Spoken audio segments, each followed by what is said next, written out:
Good morning, everyone. It is a little after 8:30 on Monday the 13th. My last video was on the 27th, so it's been about 2 weeks, give or take. And it has been a glorious 2 weeks because I have not needed any medication. Except for birth control, which I've been on that before, not a big deal. And it was just glorious not getting poked. And I was literally sick from Halloween, and I'm still struggling now. So we're about 2 weeks out. So I've been on high dose of prednisone for my lungs. I was on Tamiflu. Scarlett and I both had influenza B, and then we both had a bout of bronchitis afterwards. So even though I haven't needed medication for the fertility stuff, I've been on some form of medication for the last 2 weeks. I don't know if it's a conspiracy or because I stopped all the hormones and I suddenly got sick, or it's just 95-year-olds, whatever. But yeah, I felt really good mentally.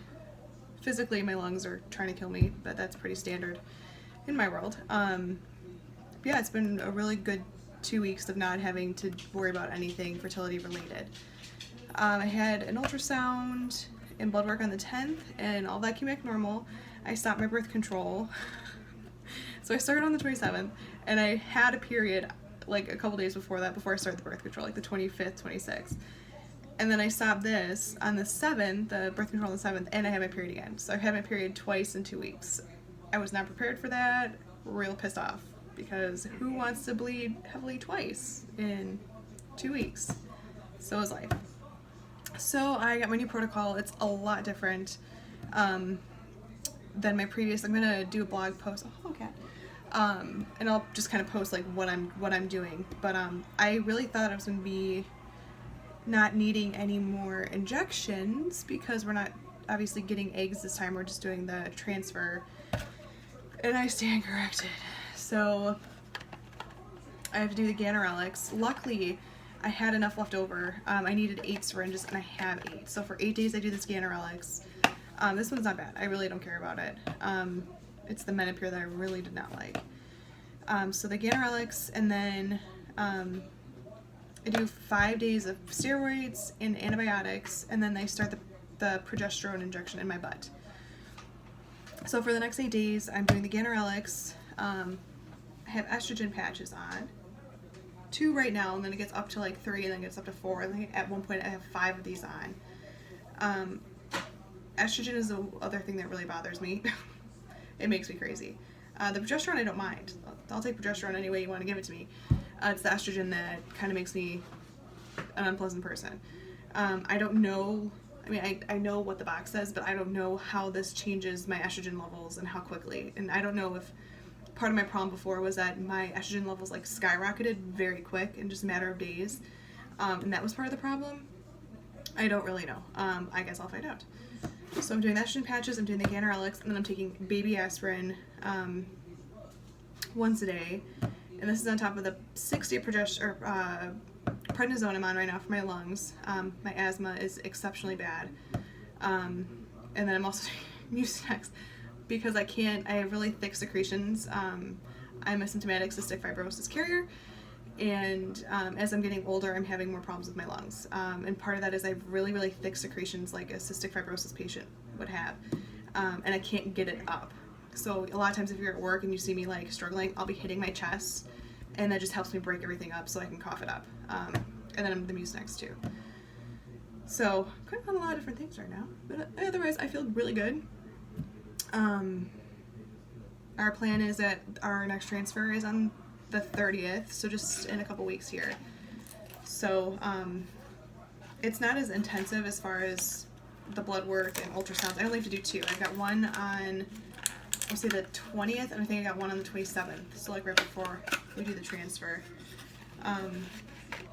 I will have to do the horrible progesterone and oil crap again, which I really hate. So I don't mind this because I can do it to myself. It doesn't hurt. It really doesn't. I'm trying to figure out if I should just like stick to doing stuff on one side. I don't think there's good answer to that. Matt's watching John Oliver this morning. I'm going to be watching Outlander in about 20 minutes before I do laundry. And I apologize for my current state. I don't morning well. Okay. Can't really like hold this up all by myself. Yeah, so this has got like the nice little needle, which I don't mind. 31, 2.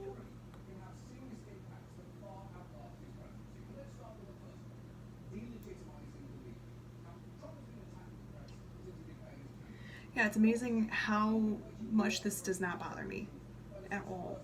And I think it's just considering everything else that I've done. Between the progesterone oil in my butt and all the blood tests that I have to do. This is nothing. I really don't mind a needle this small. It's gotten to a point though where I dream about being stuck. And it doesn't, like, I went in on the 10th to have my routine stuff done, and I even told like the phlebotomist, I'm like, this doesn't get any better. Like, I've been doing this now for 6 months, pretty consistently, pretty regularly, and I still have to close my eyes, I still sweat, and it doesn't get any better. As I mentioned previously, we were not talking to Scarlett about this at all. She did notice that I had like this giant box of medications, and we just kind of ignored, like, well, we didn't ignore, we just kind of brushed off, like, oh, those are just the baby medications. Didn't say we were taking them, didn't say that we were doing this again, after she made it pretty clear that she did not want us to do this again. So she will not be included in any of these videos, and she will not be, we were not going to tell her that we're doing the transfer until it's successful. So yeah, that's where we're at. I'm going to eat some breakfast, which for me is probably going to be sausage and spinach. For the next 2 weeks I'm going to be doing kind of like a modified Whole30 diet. I feel better on it, but I do have to have gluten in my diet. Like, anyone says it's bad, yada yada, I need gluten. It messes with my hormones too much. This is per my reproductive endocrinologist who monitors my hormones. So some people, like myself, I cannot cut out glutens. I can limit my glutens, but I cannot cut them out. So I'm going to be having gluten in small amounts, just enough to make sure that I'm not messing with my hormones, but I want to make sure that everything's good for the transfer. And again, with the aspirin too, which is kind of goofy, it helps, they said, with blood flow to my uterus. As soon as my lungs feel better, I will be swimming again. I don't know when that's going to be. I'm hoping it's in the next couple days, once I'm done with my prednisone in the next 3 days, so we'll see.